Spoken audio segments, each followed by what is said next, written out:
Tahun 2025, tahun ketika perang dagang kembali panas. Dunia sekali lagi menyaksikan ketegangan antara dua raksasa ekonomi dunia, Amerika dan Tiongkok. Bukan karena rudal, bukan karena minyak, tetapi karena tanah, tepatnya logam tanah jarang atau rare earth element. Semuanya dimulai ketika Tiongkok secara resmi membatasi ekspor beberapa unsur rare earth seperti neodymium, dysprosium, dan gadolinium. Langkah ini sebagai respon dari sanksi baru atau tarif Amerika Serikat yang melarang ekspor chip dan peralatan semikonduktor ke perusahaan Tiongkok. Akibatnya, pasar global terguncang. Harga logam tanah jarang melonjak hingga 300%.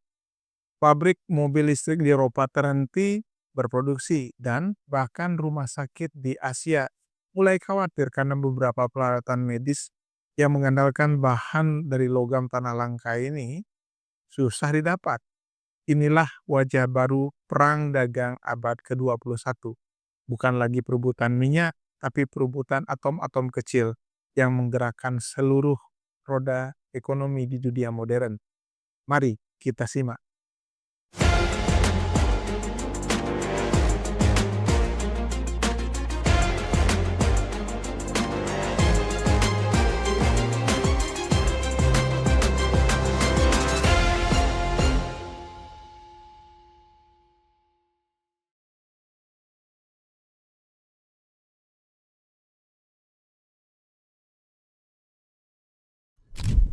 Apa itu rare earth? Rare earth atau unsur tanah jarang bukan satu logam, melainkan kelompok 17 unsur kimia dalam tabel periodik termasuk neodymium, yttrium, gadolinium, lanthanum, dan terbium. Mereka disebut rare bukan karena langka secara jumlah, tetapi karena jarang ditemukan dalam bentuk murni atau sulit dipisahkan satu sama lain. Unsur-unsur tersebut memiliki sifat magnetik, optik, dan elektronik yang unik, membuatnya sangat berharga untuk beberapa teknologi modern seperti smartphone, komputer dan kendaraan listrik, turbin angin dan satelit, hingga alat-alat medis seperti MRI, laser bedah, dan sensor biomedis. Dan siapa penguasa utama rare earth ini? Jawabannya adalah Tiongkok. Lebih dari 70% pasukan dunia berasal dari tambang di wilayah Botu Mongolia Dalam. Sementara sebagian besar proses pemurnian juga terkonsentrasi di sana.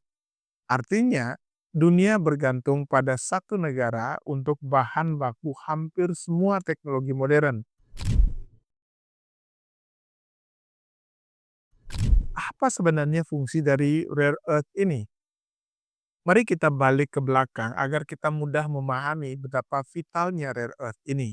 Nah, seperti neodymium atau Nd digunakan untuk membuat magnet permanen super kuat di motor listrik, speaker, atau generator. Magnet neodymium ini juga menjadi inti dalam motor peralatan medis presisi tinggi. Selain itu, ada yttrium digunakan dalam laser medis untuk operasi mata, pembedahan jaringan halus, hingga terapi kanker. Gadolinium, salah satu unsur penting dunia medis, yaitu digunakan sebagai bahan kontras dalam MRI untuk memperjelas jaringan tubuh.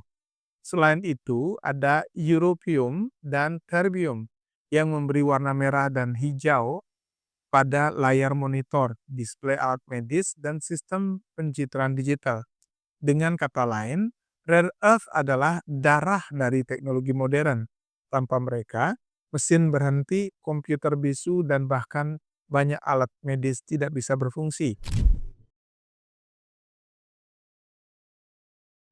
Nah, bagaimana peran rare earth dalam teknologi biomedis? Nah, dalam dunia biomedical engineering, rare earth memainkan peran yang sangat spesifik dan tak tergantikan. Mari kita lihat contoh secara detail. Nah, pada MRI misalkan, teknologi MRI bergantung pada magnet super kuat untuk menghasilkan medan magnet stabil. Magnet ini digunakan untuk mengandalkan neodymium atau samarium untuk mencapai kekuatan magnet tinggi dengan ukuran kecil. Selain itu, gadolinium sebagai bahan kontras yang disebutkan di atas, yang disuntikkan ke tubuh pasien agar gambar jaringan lunak bisa terlihat lebih jelas. Tanpa gadolinium, detail MRI bisa menurun drastis dan diagnosis kanker, stroke, dan kelainan otak akan menjadi sangat sulit. Yang kedua adalah laser medis dan terapi bedah. Laser berbasis yttrium aluminium garnet atau YAG adalah salah satu aplikasi paling sukses dalam rare earth. Laser ini digunakan untuk LASIK atau laser mata, pemotongan jaringan tanpa darah, dan terapi tumor.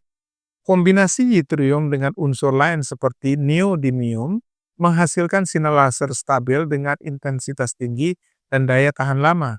Aplikasi ketiga misalkan di sensor dan bioimaging.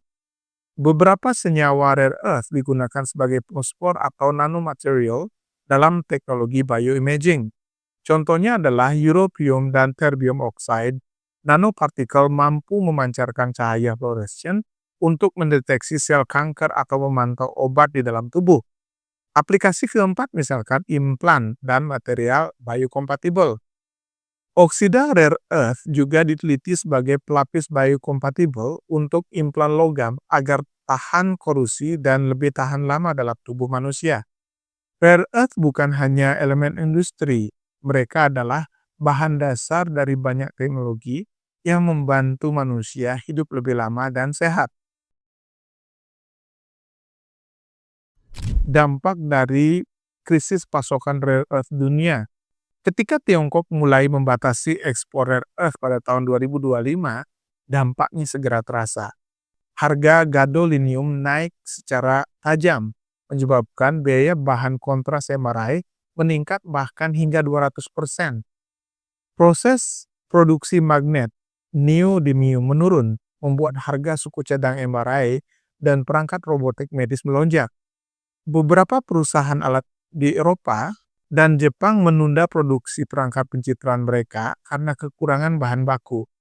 Rumah sakit mungkin tidak langsung berhenti beroperasi, tetapi rantai pasokan global mulai menunjukkan rapuhnya sistem kesehatan yang tergantung pada satu sumber bahan strategis. Disinilah pertanyaan besar. Apakah dunia seaman yang kita kira? Jika bahan dasar alat penyelamat nyawa manusia bisa dihentikan pasokannya kapan saja. Kesadaran baru dalam dunia biomedical engineering. Bagi dunia biomedical engineering, situasi ini membuka mata kita bahwa ketahanan sistem kesehatan bukan hanya soal SDM, rumah sakit atau obat, tetapi juga material, sumber daya, dan kemandirian teknologi. Mahasiswa dan peneliti BME kini harus mulai memperhatikan riset alternatif bahan bakar atau bahan non-rare earth untuk magnet medis. Teknologi daur ulang atau recycling dari limbah elektronik dan MRI perlu dipertimbangkan. Riset biomaterial yang menggantikan unsur langka ini dengan material lokal misalkan. Selain itu, pengembangan nanoteknologi berbasis material lokal seperti oksida besi dan titanium mulai dikaji seberapa atau sebagai pengganti parsial dalam sistem pencitraan medis dan sensor biokompatibel. Nah, seberapa besar sebenarnya peluang ini bagi Indonesia? Indonesia memang tidak termasuk produsen utama rare earth dunia. Namun, negeri ini menyimpan potensi besar terutama di wilayah Kalimantan, Sulawesi, Bangka Belitung, di mana ditemukan mineral pengandung monasit dan basnasit terutama sumber utama dari rare earth. Dengan kebijakan hilirisasi mineral yang digalakkan pemerintah, ada peluang bagi peneliti biomedical engineering dan biomedis tentunya untuk ikut terlibat dalam rantai pasokan ini, terutama dalam bentuk riset pemurnian logam langka dengan metode ramah lingkungan, kemudian desain alat kesehatan berbasis material lokal, hingga pengembangan sensor dan imaging device dengan bahan hasil tambang dalam negeri. Kolaborasi antara kampus teknik, BRIN, dan industri alat kesehatan bisa menjadi langkah awal untuk menciptakan ekosistem bioteknologi yang mandiri. Bagaimana potensi dan inovasi biomedical engineering di Indonesia? Bidang biomedical engineering di Indonesia bisa memainkan peran strategis dalam 3 arah besar. Yang pertama adalah substitusi material, mengembangkan bahan magnetik, optik, dan konduktor baru tanpa bergantung pada rare earth impor. Kemudian recycling dan daur ulang proses, mengambil kembali gadolinium, neodymium, dan yttrium dari perangkat bekas untuk mengurangi pasokan kita dari impor dan limbah elektronik adalah satu langkah yang strategis dan masuk akal.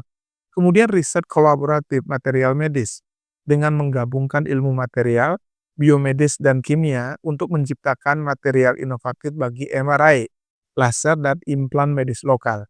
Nah, jika arah ini dikembangkan secara serius dengan dukungan pemerintah, Indonesia bisa menjadi pemain penting rantai pasokan global, bukan hanya pengguna tetapi juga produsen teknologi. Nah, sebagai penutup, dari tanah yang digali di Mongolia hingga rumah sakit di Denpasar atau Jakarta, Rare Earth menempuh perjalanan panjang sebelum akhirnya membantu menyelamatkan hidup jutaan nyawa manusia. Namun, kisah tahun 2025 ini mengingatkan kita pada satu hal. Setiap teknologi medis yang canggih bergantung pada satu hal yang sederhana, bahan mentah yang berasal dari bumi kita. Perang dagang boleh berlangsung di ruang politik, tetapi dampaknya terasa sampai ke ruang operasi. Bagi kita, generasi-generasi insinyur biomedical engineering Indonesia mempunyai tantangan yang jelas, yaitu membangun kemandirian material dan teknologi agar kesehatan manusia tidak lagi bergantung pada perang dagang yang didrive oleh kepentingan politik, melainkan berdiri di atas ilmu dan inovasi kita sendiri. Maju biomedical engineering Indonesia.